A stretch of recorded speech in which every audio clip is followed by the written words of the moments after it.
พี่น้องบ่กูบ่ใส่ผักบัวมันง้อยนะกูบ่ใส่เห็นบ่มันเป็นหัวง้อยอยู่นะนี่มักแตงฮะต้นม่อนเป็นจุ่มเงี้ยนบ่เดี๋ยวแต่มักแตงเป็นกำลังจ่อมาอันนะพี่น้องนะกำลังเป็นดอกจ่อมาอันนี้กูใส่ปุ๋ยเด้อกูใส่ใส่ปุ๋ยว่าซั่นกูใส่ขี้เหงื่อเด้อนี่ดื่มพี่น้องใส่ขี้เหงื่อใส่ขี้ดินอันนี้กูไม่ใส่เบี้ยออกของกูอ่ะกูใส่คือออกเด้นี่เด้อันบักกำลังอันนี้พี่น้องเด้กำลังสิดมเครือตัวนี้ล่ะตัวปลูกเป็นก็เป็นตัวบ่เป็นก็บ่เป็นนะพี่น้องปีนี้ปลูกยากอยู่บักบักโอดบักแตงบักเต้านั่นตัวปลูกเป็นก็เป็นถ้าบ่เป็นก็บ่เป็นปีนี้ปลูกบักหลายเติบอยู่บักมันคนละแนวอันนี้แนวหนึ่งเด้อพี่น้องเด้อแต่ว่าแนวเขาเจ้ามาหายนี่ตัวใดมันแสบสิเอาไว้แนวนะสิเก็บไว้ปิดเชื้ออันนี้แนวหนึ่งอันนั้นแนวหนึ่งอันนี้บักผักอันนี้ก็บักผักได้ปลูกแล้วตายแล้วก็มาปลูกเติมอีกนี่ปลูกได้ปลูกอีกอยู่นี่ผักด้านนี้นะ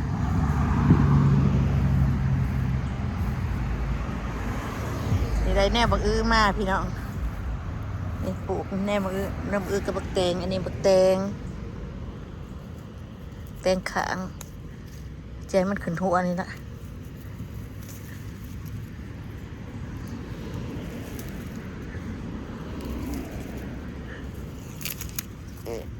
เอาอันนี้มันคือออกน้อยเดียวว่าปลูกทุ่งหนึ่งเพื่อนปลูกก็ออกตัวนี้นี่ซื้อมาแต่ตลาด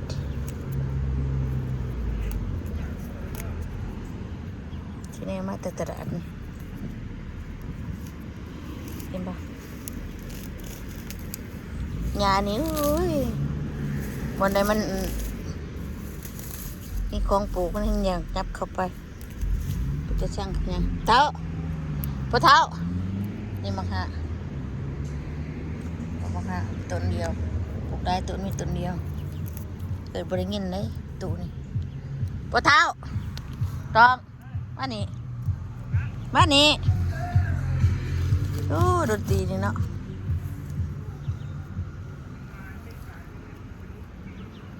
ตะกี้ว่าปลูกบักแตงมาเป็นบักเกิดบักแตงขางบักแตงอันนั่นนะแล้วเอาอันนี้บักเขาซื้อมานะ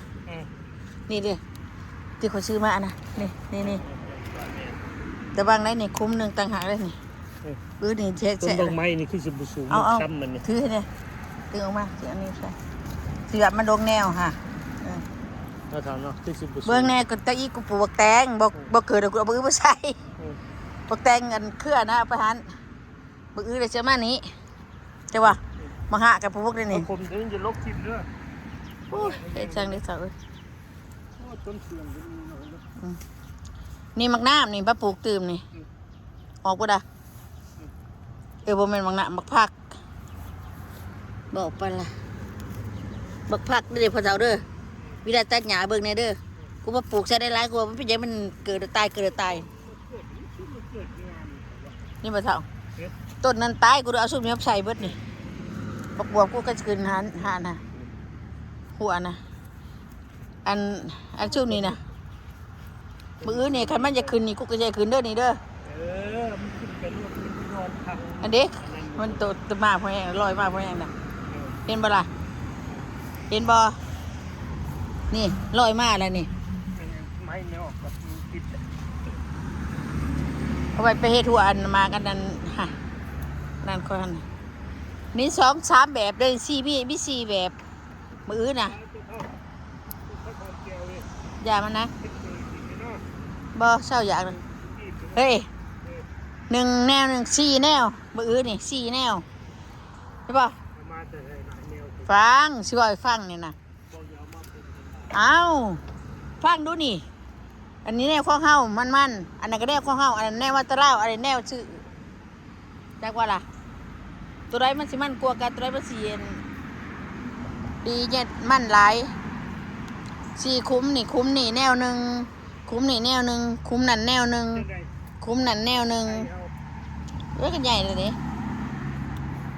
พอถ้าจะเอาปลาไก่ตีกอเขาใช่ป่ะกอเขาได้ฮะ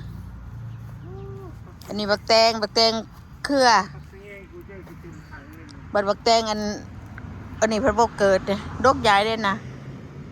นี่ปลูกบักแตงอันนี้เกิดขึ้นมาตายเกิดเดี๋ยวมาไก่มีแนบกินใบมันบักแตงพุ่มปะนะแตงไร่นะนี่ปลูกเด้อเป็นดอกเป็นยังเป็นต้นขึ้นมาล่ะมียังกินใบมันเบิดอันนี้นี่เบิ้งนี่นั่นนี่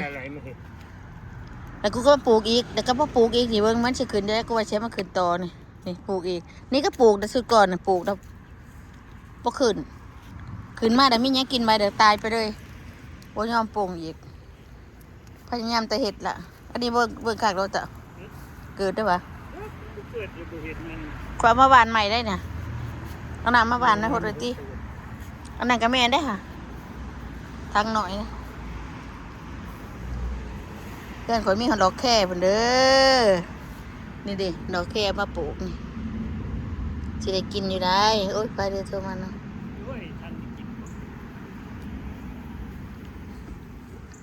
ก็บ่ฮู้เลยเฮ้ย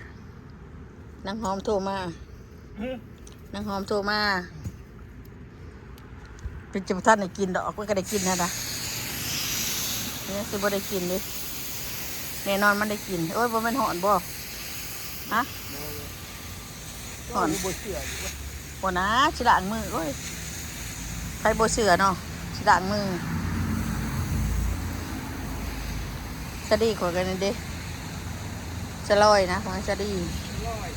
ปลูกเองอันโตล่ำหลายๆนี่มันขนอยปลูกเองเบิด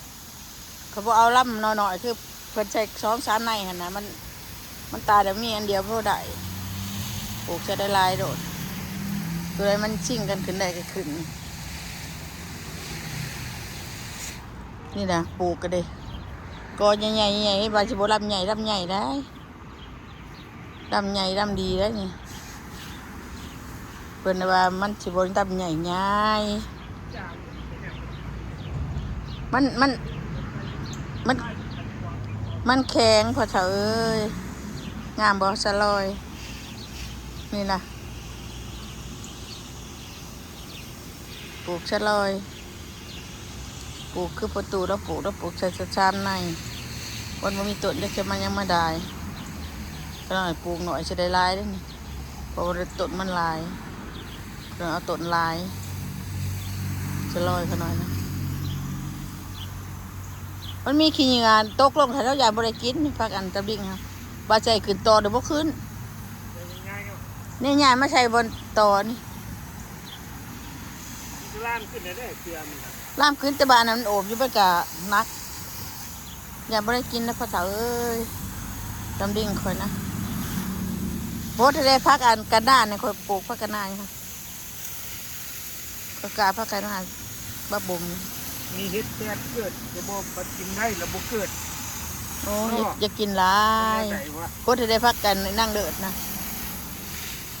ปัดกินได้ระบบเกิดปัดกินบ่ได้จะเกิดดีนั่งเดิดนี่ก็น่านป่งเนาะ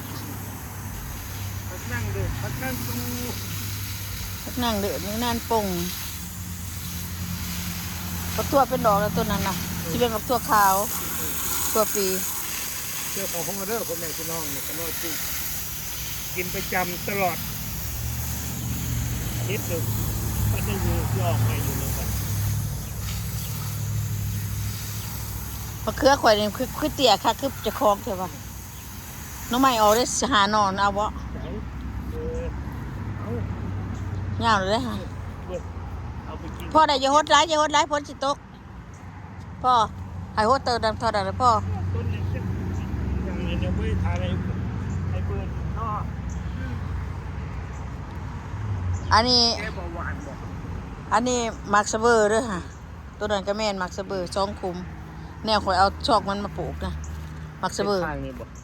เป็น นี่แหละเบิ่งมันเกิดก่อนล่ะอันนี้มันแม่นหมกบวบหรือว่าหมกน้อยบ่ฮู้ โอ้ยไม้กูที่พักแล้วบาท นั่นตัวนั้นเป็นอันข้าวแหวะนะ ถ้าเบิ่งไปมัน ตัวนี้แม่นบักทั่วดำหรือบักทั่วแดงเลย ไอ้กูสุดเป็นแม่เหรอวะ ยักเบาอีหยังกระดกกระดอ หน่อไม้เฮาติดคักเห็นมันทนซินูเด้อโอ้ดีเนาะ มันจะโทษก็โทษนะเฮ้ยจะนะกอเดียวนะ พอได้แกงไม่เข็มมันทนกับหัว จะได้ตัดพยางออกอีกฮะแต่มันขับแต่มันแทงขึ้นบ่ได้หนอมันนั่นนะ แต่บนนอกยังบ่ทันเกิดขึ้นเดินแหน่งมันเกิดอะไรพวกนี้ คักเอาแม่นเอาใหม่นะเด้อันนั้นก็ออกเด้บ่มักซะเบอร์ค่อย โอ้ยพอได้อยู่ได้กิน หมายพิธีกัด แม่นี่มันตรงกลางมันจะแต่ฮักออกเด้อ โอ้ยมันขับมันก็บ่ออกลายพระเจ้ามันหกมันสิไปเกี่ยวอีกสักเนาะอันนั้นกกเก่า เป็ บ่ นสายพันธุ์ของมันเลย โอ้เบิ่งกะคักเบิ่งกะคักหน่อไม้หั่นแม่นบ่ โอ้ยพ่อแม่พี่น้อง เด้ๆหย่อนนี่นะหย่อนใหญ่ๆนิ้วชูงนี่ตัวนี้ เจ็บบ่ใช่ นี่ แม่นบ่ครับ ดุเบิ่งดุเบิ่งโอ้ยก็เห็นนั่นเนาะมันยาวล่ะ เออตามึงอยู่พอใส่ได้อยู่นะ ว้ายเจ้าปะตาคอยบอดติบ่ได้บอดเด้อบ่เท่านั้นแหละ แม่ปะ อืมครั้งนั้นบ่มี เด็กพ่อแม่พี่น้อง หน่วยพิธีกัด ปลูกกอเดียว ซื้อมาแตะก้อนเราไปปลูกอยู่นอกตายห้อยบริจิต โอ้ แค่ ซื้อมาจังใด น้อยเนาะ ถุงบ่เอามาปลูกได้นี่ปลูกจุ่มน้ำมื้อนี้ล่ะตัวไปปลูกไก่ปลูกจุ่มไปนี้มันมักแบบไก่คน เบิ่งนุ่มพ่อแม่พี่น้องมันก็เลยเป็นมากแค่นั้น ให้เพิ่นเบิ่งได้ให้เพิ่นเบิ่งได้ ที่สิมานี่ได้เงินไปซื้อรักมาผังเอาอาหารมาใส่มันก็เลยขึ้นเป็นเห็นบ่ ข่อยนี่เอารักมาใส่มื้อเช้านี่ตอกเปิงๆแล้วก็บัดใจนะ โอ้ได้กินไวหน่อยเนาะปลูกปีกายนี่พ่อแม่พี่น้องแม่นบ่ปีกายนี่บ่ลืม ที่นี่นี่นะ แม่นบ่เคย อือ เอาซื้อบีซื้ออันตัวข้าวตอนเนาะ จักได้เครือมันเด้ โอ้ยได้กินไวพ่อแม่พี่น้อง ปีนี้นี่เด้อครับปู่ นี่เด้มึงเด้หมากมัน มีหมากแล้วจ้า แต่บ่บอกเพิ่นเบิ่งนำมื้อเช้านี่มาขายเบิ่งเลยก็สิบ่อยากเว้าอีกกันนะ ครับแท้ว่ายังไง ก็ได้กินได้ พอได้กินกับไข่ลูกเลย บ่มีใครดูกินดอกนี่เด้เขาก็ได้พี่น้อง โอ้ยโอ้ยรวยมากพ่อแม่พี่น้อง มักซะเบอร์เด้อจะไปบายังขอยได้เจ้าขึ้นหัวอันนี้ล่ะสิให้ทานมานี่หานไปได้มื้อนี้มันขึ้นกับบักอันมักอันหาขี้ไก่นี่พี่นาเป็นได้เอฟโปข่อยภาษาพี่นานี่เป็นได้ ต้นนิ้วแพ้ไว้เนาะ ตัวนั้นสิตายแล้วบ่ย่างดอกตัว ป่งอยู่ บ่ย่างดอกเพราะว่าหากอันอื่นมันชนมันนั่นนี่มี3สายพันธุ์เด้อพันธุ์สีแดงบักทั่วพันธุ์สีเขียว พันธุ์สีขาว3สายพันธุ์ในภาษาตัวยอดนี่ตัวนั้นเป็นดอกแล้วเด้เป็นแล้วมันหักเครือน่ะไปมุ่งมันอยู่หั่นน่ะ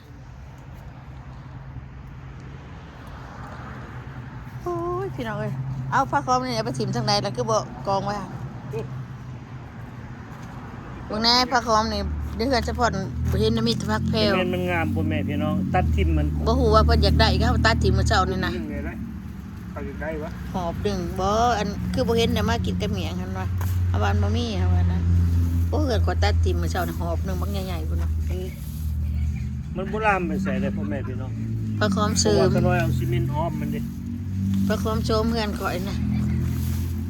เบิ่งแน่พี่น้อง เบิ่งอีกกองจับ ครับจังนะ เห็นบ่พ่อแม่พี่น้องงาม